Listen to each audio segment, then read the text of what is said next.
Hey guys, it's Meredith Leon McCormick for World Bride Magazine.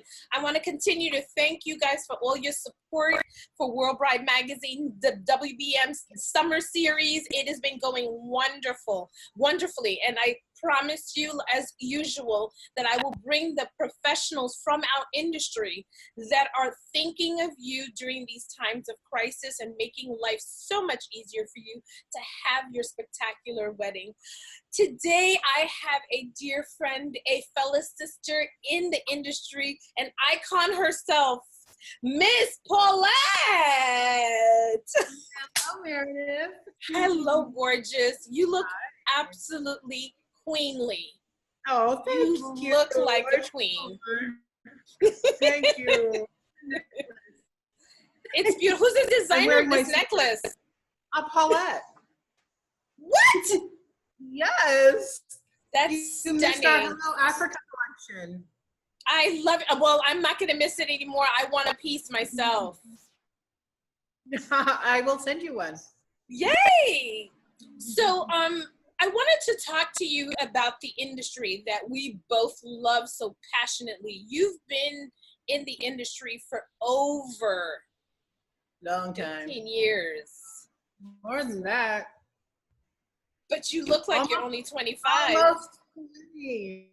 Oh, what? Thank you. Oh my gosh. Yeah. Wow. So you have since 1999. Wow. Yeah, since I've seen the evolution.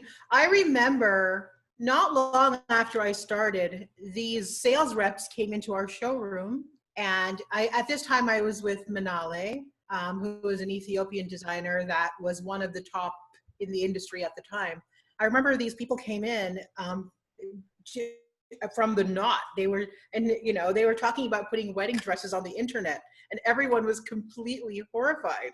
And they were telling us that they had the hardest time getting designers to agree to show their dresses on the internet.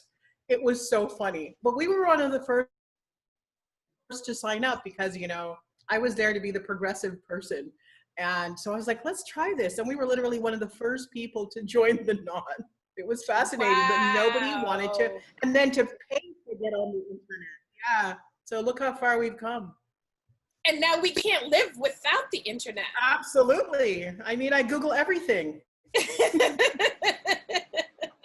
So you've seen the evolution from design, from advertisement, from creatives in this industry. Because Manali was one of the first designers that I saw that was literally showcasing women and Black women, women of color, Latina women, white women, and included men as part of the process as backdrops for them. She was so progressive that I was, it drew me into the industry because of her forward thinking, Yeah, we collaborated with so many amazing people.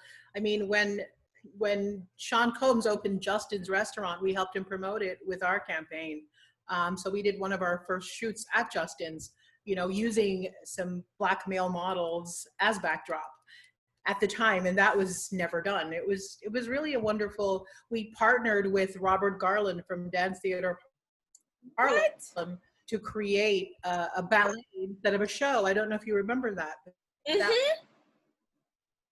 was the Lambs Theater, and it was stunning. We were just bored with doing typical fashion shows, so we're like, let's try something different. Let's introduce the gowns in a ballet. And we did it. So she wasn't afraid to be daring, to be first, or to be different. And that was wonderful. She was so open, and many people are not. And so it was really nice to get my start in the industry at, a place like that. And it's so interesting. But I find that to be interesting and so confusing, because you would think as progressive as we were supposed to go, it seemed like we went backwards. Oh, well, of course we did. That's usually what happens before the big change comes. Even in society, that's what happens. We go forward, take a couple of steps back. Look what happened since the election of Obama. People thought we were post-racial and post, everything negative. And look, we went 20 steps back. only to come forward again. And usually that's what happens, is the revolution, you know, is bigger than we imagine when we take steps back. Yeah, I noticed that a lot.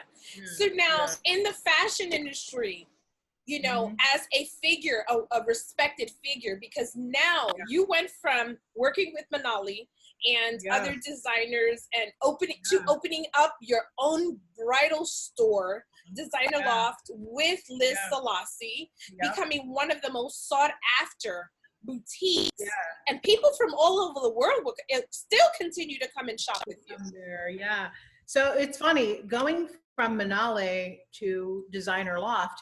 How Designer Loft started was, we actually started off, we had so much success growing the Manale brand that we thought we could do this for other people. So we actually we decided to open a showroom called Designer Loft. That was a collective, and bring in designers from around the world, because we were always globally minded, you know. And so we brought in designers like Max Schaul. We brought in he was from France. We brought in Bellantuono from Italy, Blue Marine, you know, Anna Molinari's line from Italy, and several other prime labels in Europe at the time. And it was great because my previous experience before being in the world of bridal, I got to work with the United Nations and trade commissions a lot. So we had a lot of experience in translating a European brand, an international brand, into an American brand. That's a very difficult thing to do. And we were able to do this for several designers. So it started off as a showroom, a collective. And then we thought, hey, this is a great place maybe we should open it up to customers so we can get feedback. Because, you know, in Europe, a lot of the sizing is different. In America, we have bigger boobs and bigger butts and bigger bodies in general. And so some of these dresses were so tiny that brides would come in and their arms couldn't fit in the holes. So we started redesigners and, you know, influence their American collections. And the ones that were successful in America listened. And so that's kind of how I evolved into a designer. I started off as a redesigner. Wow. And now can you please tell everybody whose house you're literally running? Well, I'm the designer for Yumi Katsura, which is one of the premier bridal houses actually in the world, in Japan. She's been around for 55 years. And it's been amazing. I mean, to learn from someone like that. Her mentor and influencer was Pierre Balmain. So to get all of that knowledge, I mean, she was Audrey Hepburn, Grace Kelly, all of these people. So, you know, she created one of the most expensive wedding gowns ever, and, you know, worth over $8 million that was purchased. So to be under her wing and to even be part of that and mentioned in that name, you know, it's really an honor, and it's a learning experience, and sometimes it's humbling, you know, and it's okay to get slapped on the wrist sometimes, but I'm learning a lot, and I get to pass that on to everybody. It's really an honor. It's an honor. And she works hard. She's up there. I won't give her age, but she has been around the block. Just say she's, you know, been in business for 55 years, and she works like an 18-hour day. She makes us all look lazy, you know. And also recently I've been given another I have another label that I designed for now. It's called Cristiano Lucci, and that's an Italian label. So I get to have 2 jobs. I have ADD, and so the people that manage me have to understand that I need more. So yeah, I was allowed to do 2 lines, and they're very different. So it's kind of fun. Lucci's more young and fun, and, you know, Yumi Katsura's more of the couture brand. So it's fun.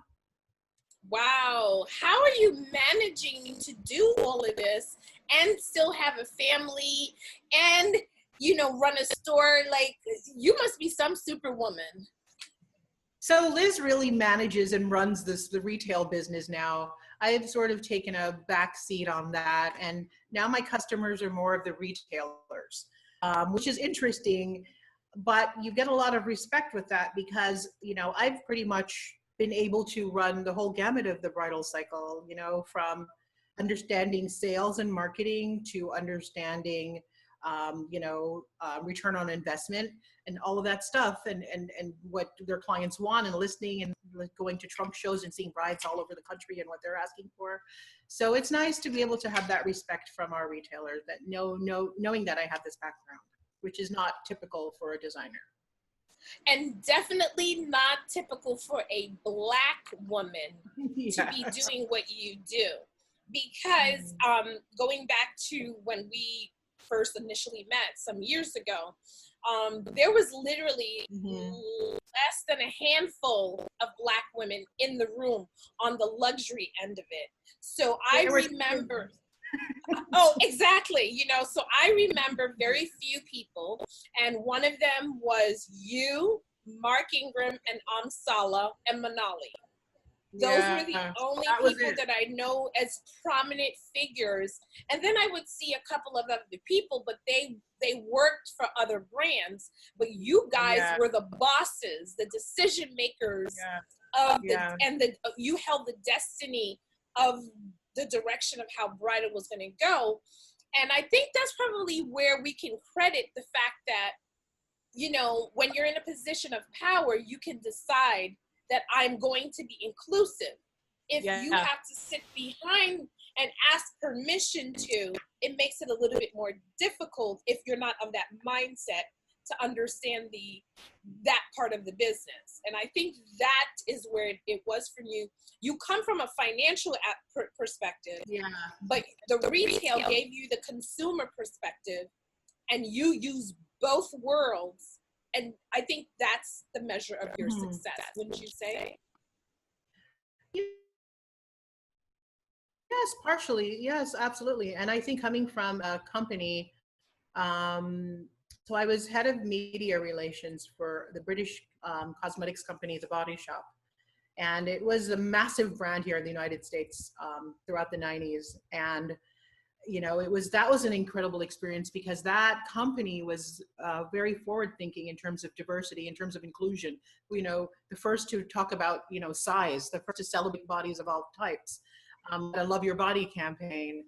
You know, we were the first to talk about gender equality. We were the first at The Body Shop. We were first to talk about so many things. Based on that, I didn't know that there were rules. You know, we were always taught to break rules and to create culture, not follow culture. So coming into the industry, I was told that you had to use a white girl, you had to use not only a white girl, but blondes. People could understand, the brides would be more, you know, receptive to seeing a gown on a blonde than they would to anybody else. That's wow. weird. They literally said that? Oh, yeah. Wow. That you were actually told to use a blonde? Yes, because brides would understand, and even Black brides would be more receptive to seeing a gown on a blonde. And I thought that was bizarre. I was like, really? That's interesting. So I wanted to use a Black model, a very dark-skinned Black model, actually, to do a campaign called Independence. We were launching a gown made of hemp silk. And, you know, we were just told, no. It's just, you know, if you want to do it, go for it, but it's not going to bring you any business. So I said, that's fine. Sometimes you just need to make a statement. And so we went ahead with the campaign, and it was one of the most successful campaigns that we ever did. Brides would come in with the Independence dress in their hand. And because it wasn't just about a dress, there was a story, and the Declaration of Independence was written on hemp. So there was a whole story behind it. It wasn't just about a dress. So people, you know, wanted to be part of that story. So it was great. You know, you just saying that particular story just reminded me about the Battle of Versailles, because when the American designers went to France, I think the French fell asleep and thought, oh, they're just Americans. They know nothing about fashion. And they ended up slaying it, because to the Americans, they were there for the excellence, and they valued everything that they knew, and they brought into it Black designers. And then it is quoted that one of the designers says they were so successful because they used the Black models. Isn't that interesting? Well, look at Yves Saint Laurent. I mean, he slaughtered it. He slaughtered it. And Josephine Baker was there, and she came, and they were throwing leaflets. They said, and I think it was Beth Ann Hardison, she said that they literally started throwing the leaflets, and they stood up and they roared, you know. So being an artist is not about following, it's about taking the leadership. And I feel like our Absolutely. industry fell backwards on that so poorly, and thus making things harder on us than necessary. You know, Yeah. so now with this whole COVID, now we're facing COVID, we're facing the racial issues. How are you ensuring the safety of yourself, your staff, and the retailers that you work with? So we've been mostly working from home since, you know, this pandemic happened. All of our markets have been canceled. We were so excited to do the first Yumi Katsura presentation in Barcelona this year, and it was canceled. So now we're looking to doing virtual showings, which I am not completely sold on, but you know, because I like to touch and feel, you know, I and I think find, brides you know, need to, and consumers need to touch and feel too. You know what? You want to be able to Exactly. tell the bride, like, look at the fabric and it feels like butter on your skin. and a lot of our fabrics are about movement. I mean, that's where part of the Japanese aesthetic comes in. It's about movement and the way something's cut. It's not your typical cut, you know, and it's all about the way the fabric moves. And so you really, you know, when you're seeing it on a video or seeing it on a Zoom call, it's just not the same. No. So I just need to suck it up and realize that we're in a new world and have to figure out how to make it work and stop being a brat. But yeah, we've been mostly working from home. My right hand is pregnant, and so that makes it difficult too because she is now considered high risk. Oh, And yes. so we just, you know, we've never been more flexible.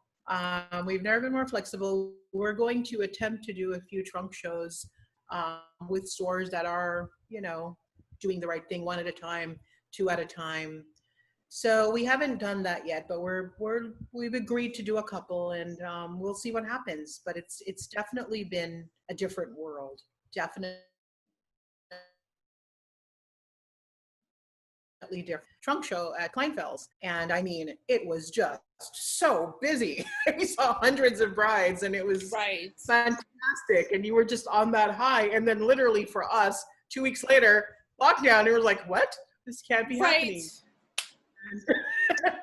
You know, so we all have to just, you know, be careful. We know that we're in a high risk community. Many of you know that I actually lost my husband to COVID. Yes. So sorry. Somebody without, yeah, I mean, somebody with no pre-existing conditions, healthy, maybe a little overweight, but no, and we have no idea how he got it. And, you know, which makes it really even more scarier.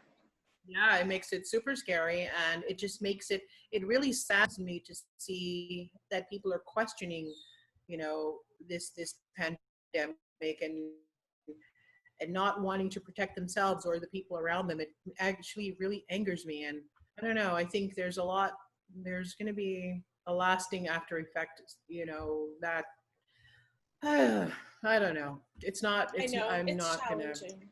Yeah.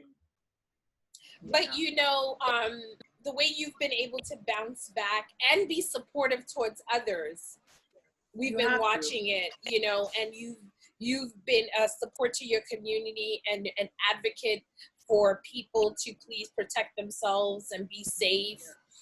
So we compliment you on that, because I think people are losing sight of it, and they're thinking the warm weather is going to make everything go away. And we're like, no, you need to still take your precautions. Yes, we want to be normal, but our normal will never be the same anymore. Ever. Absolutely.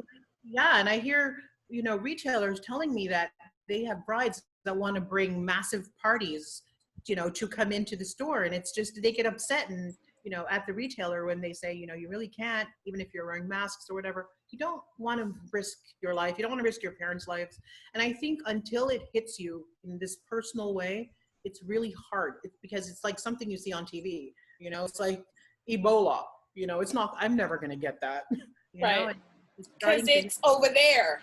Over there. With now over 150,000 lives lost in America, it's closer than you think. So too close. Yeah, it's too close. So it's a really heart-wrenching, heartfelt subject for me, just given the my reality. Right. Well, I want to thank you for so much of your contributions to our community, and you represent Black women, all women, women of all diverse backgrounds, and I know your team. Can I say Please, one thing that I please. forgot to mention? One of my most proud times in this industry was to collaborate on the launch of the first ever Disney Fairy Tale Weddings collection. Yes! Oh my God, I remember that. Yeah, I completely forgot to mention that, and that was the most incredible experience to work with Disney and to be able to go into their archives and look at, you know, the original Snow White, you know, drawings and all of that, and work collaborating with Kirsty and making that vision a reality for the first time, and launching that Black Princess Tiana, adding her to the mix. That was so exciting, and I should not fail to mention that. That was an absolute honor as well. And I'm so glad you mentioned it, because that in itself sets the precedent of how things should have continued to evolve when you get big brands like Disney and Yumi Katsura that embraced a Black woman and said, yes, we trust you, we believe in you, we know your concept, we know that you will include every other culture behind us, you know, and that's what I felt your presence did. You opened doors for so many other designers and designers of color, and from foreign countries, like from the, after those kind of things, I saw more Israeli designers just coming into the American market, and things just started to evolve so beautifully. I was so hopeful. Yeah, you know, we were also the first designer left to bring an Israeli designer to America, which was Galit Levy. Yeah. Oh my God.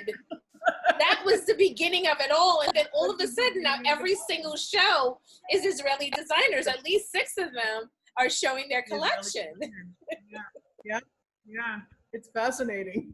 I love it. Well, you, again, if anybody doubted the capabilities of Black women, they can look at you and Liz as an example. Mark Ingram, you guys do the same thing.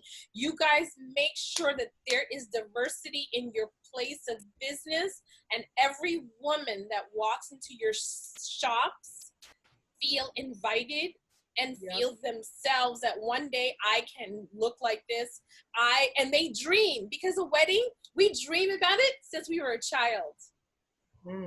You know, because of the stories we were told, the Cinderellas, you know, the Snow Whites and all of that. So a little girl dreamed of those kind of things, even whether or not you wanted to get married. You just wanted to feel beautiful. And if your dad made you feel beautiful and your brothers made you feel beautiful, you wanted that. Even as an adult, we still want to be a princess, you know? Yeah, absolutely. Well, thank you again so much for your time. Can you give us the website and where people can find you? My pleasure. Our collections are on yumikatsuraCouture.com or CristianoLucci.com, and we're on Instagram and Facebook, and my name, Paulette Cleghorn. You can follow me as well to see some of my personal ventures. But yeah, and you travel a lot. Meredith. Oh, it's my pleasure. You travel a lot. I have never been in the United States for this long, ever. I know. It's really bizarre. What is it? Every month you're somewhere else. Every month you tend to be in another place. I'm like I said, I need to touch and feel, and I can't just buy beads from somebody. I have to go to the beading source. I have to see the beads. I have to go to India and in the markets and do all that crazy stuff. And you know, we worked with some royal clients in the Saudi Arabia and Dubai, and so we have to go there to do the fittings because, you know, it's I travel a lot. House based in Japan, in Paris, and we have flagship stores in Shanghai, and it's a good Such a boring life. Such a boring life. It's a blessed life. It's you know, I prayed to stay home a little more, but I wasn't expecting to be home this much. Well, Now I need again, to get thank out. you so much for your time. And I'm looking forward to more of your creatives coming out. And please be safe and give your love to my family. Give my love to your family. And give my love to your family as well. Absolutely. Absolutely. All right. Thank you, Meredith. You're welcome. Guys, again, Paulette is one of the most celebrated designers and women in the bridal industry. I beg you to please follow her and see her stories that's coming out. A lot of them are coming out, and she pays homage to countless of other women that have come before her that have contributed to the betterment of the fashion and the bridal industry. So until the next time, please stay tuned and be safe. Ciao, Bella.